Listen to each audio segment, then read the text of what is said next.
Learn with Mamta. So today we are going to discuss a very important topic, that is nucleus. Nucleus, we call it the brain of cell. Cell का brain बोला जाता है इसको. Why we call it brain of cell?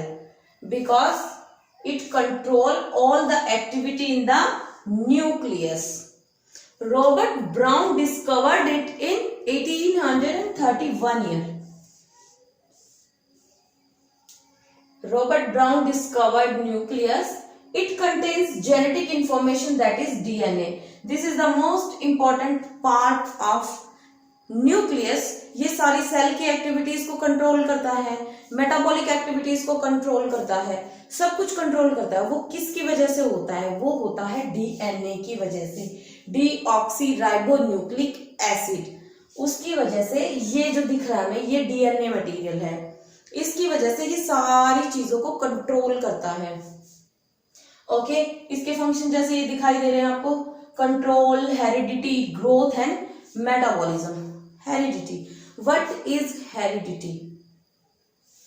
तो जब cell divide होती है उसके अंदर जेनेटिक मटेरियल होता है. सेल डिवाइड होके 2 डॉटर सेल बनाएंगी.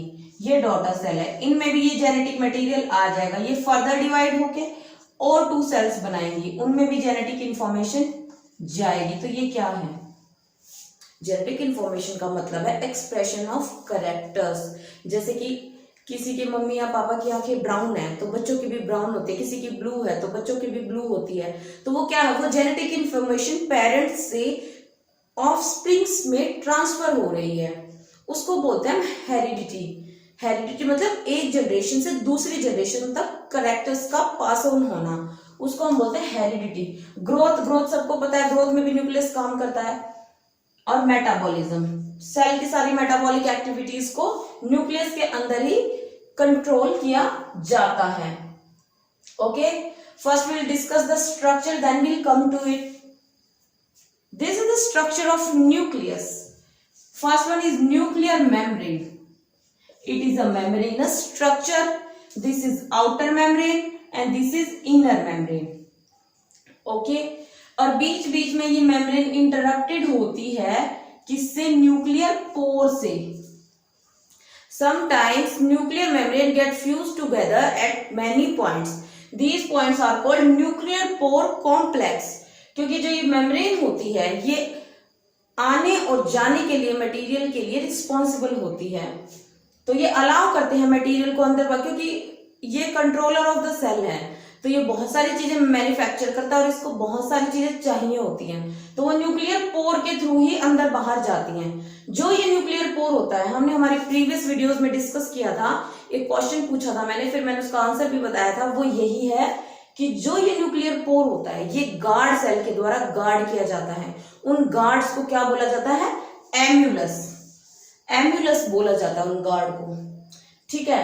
डीएनए, क्रोमेटिन ये यहाँ पे अंदर होता है, जिसके बारे में हम यहाँ पढ़ेंगे. और ये न्यूक्लियोप्लाज्म होता है. लिक्विड प्रेजेंट और cytoplasm present in nucleus is called nucleoplasm. Nucleoplasm के अंदर बहुत सारे एंजाइम्स होते हैं, बहुत सारे न्यूक्लिक एसिड पड़े होते हैं, तो जो कि मैन्युफैक्चरिंग में काम आते हैं. और जो आउटर मेम्ब्रेन होती है वो कंटिन्यूअस होती है विद RER. हमने एंडोप्लाज्मिक रेटिकुलम पढ़ा है ना, rough endoplasmic reticulum and smooth endoplasmic reticulum.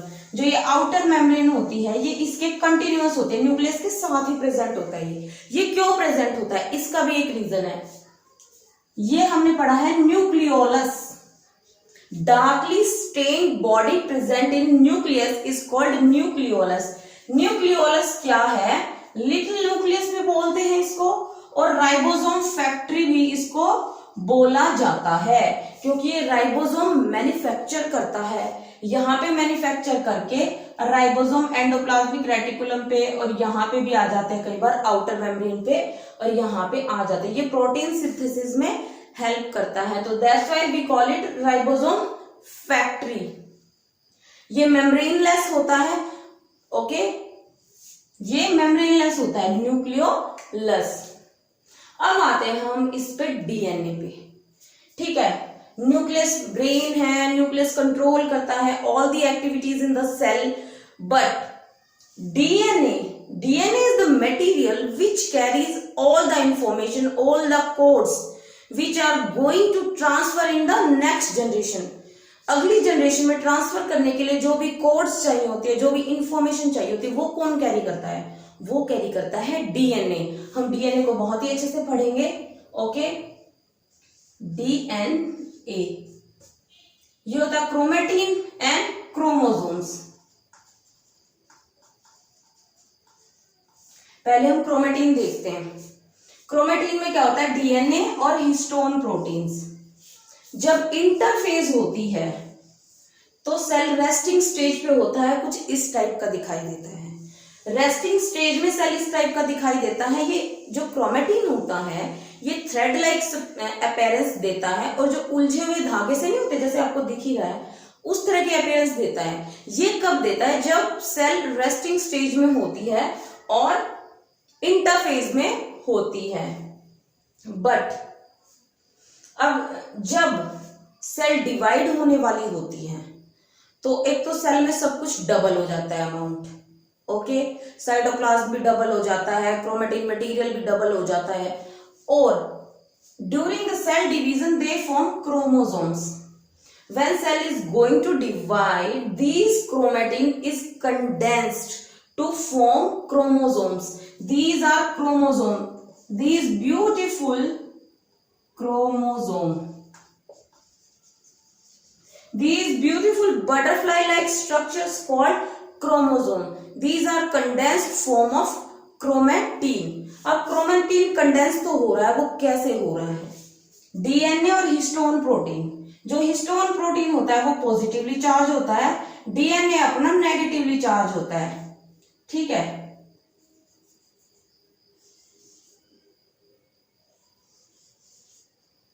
ये नेगेटिवली चार्ज होता है। जब ये आपस में आते हैं तो डीएनए के चारों तरफ रैप हो जाता है। ओके, इस तरह से वो कंडेंस होकर क्रोमोसोम बनाता है। ठीक है, सेल डिवीजन के टाइम पे ये क्रोमोसोम बन जाते हैं। ह्यूमंस हैव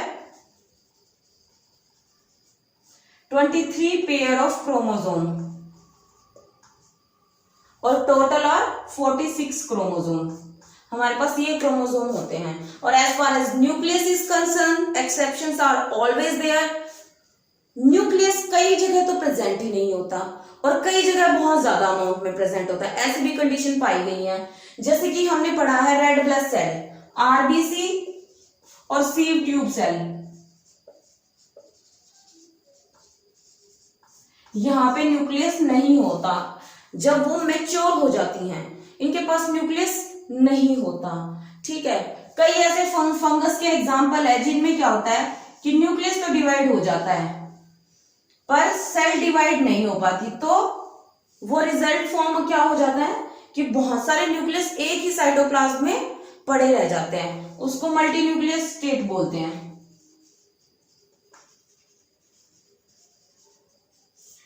ये मैक्सिमम फंगस में पाया जाता है ऐसी stage. So this is all about nucleus.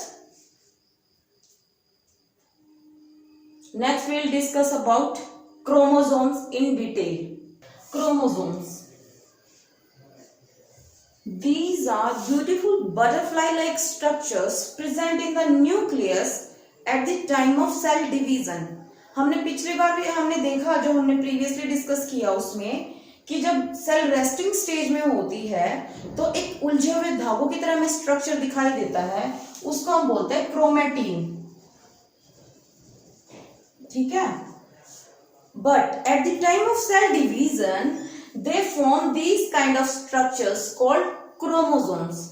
तो on the basis of structure there are four type of chromosomes.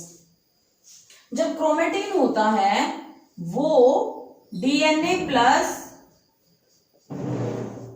Histone होता है। हिस्टोन प्रोटीन्स होते हैं जो कि डीएनए को रैप करने में हेल्प करते हैं। ओके, ये क्रोमोसोम का स्ट्रक्चर, इसको क्रोमेटिड बोलते हैं, आर्म भी बोलते हैं। Okay, this is centromere. It is called primary constriction. Primary constriction जो होती है उसको सेंट्रोमियर बोला जाता है। और इसके ऊपर एक डिस्क लाइक स्ट्रक्चर होता है, ये इसको हम बोलते हैं kinetochore. At the time of cell division जब स्पिंडल फॉर्मेशन होती है, वो स्पिंडल्स यहां पे आके अटैच होते हैं, जो कि ये काइनेटोकोर है, और फिर वो आगे प्रोसेस होती है सेल डिवीजन के टाइम पे। तो this is structure of chromosomes. First one is metacentric. In this structure, the centromere is present in the center. Okay, these ये आर्म्स है, ये इक्वल साइज की रहेंगी। जो सब मेटासेंट्रिक है, उसमें जो सेंट्रोमियर है वो slightly away from the centre है, इसलिए इसको बोला गया है सब मेटासेंट्रिक। और जो एक्रोसेंट्रिक है, उसमें बहुत ज्यादा आर्म जो एक है वो बहुत ज्यादा छोटी हो जाएगी और दूसरी आर्म बड़ी हो जाएगी। देख रहे हो आप, ये इतनी बड़ी रह गई, ये छोटी सी रह गई। ओके, इसको बोलेंगे acrocentric. And fourth one is that telocentric. Okay, इसमें जो ये बिल्कुल ही टर्मिनल पे हो जाएगा, छोटी छोटी सी ये रह जाएंगी, टर्मिनल पे सेंट्रोमियर आ जाएगा। एक और कंडीशन है क्रोमोसोम्स में, एक सेकेंडरी कॉन्स्ट्रिक्शन और प्रेजेंट होती है at the end of that chromatid, उसको बोलते हैं हम सैटेलाइट। इंपॉर्टेंट टर्म है, कई बार आ जाता है एग्जाम में, सैटेलाइट क्रोमोसोम किसको बोला जाता है। कई बार सेकेंडरी कॉन्स्ट्रिक्शन प्रेजेंट होती है at the end of the arm. Primary constriction तो ये हो गया सेंट्रोमियर, और सेकेंडरी कॉन्स्ट्रिक्शन हो गई ये सैटेलाइट्स, इसलिए इनको सैटेलाइट बोलते हैं। Thank you for watching, this is all for today. So इसके साथ ही हमारा cell the unit of life का चैप्टर खत्म करते हैं। In our next video we will start a new topic. Please hit that like button and subscribe to my channel. Thank you so much.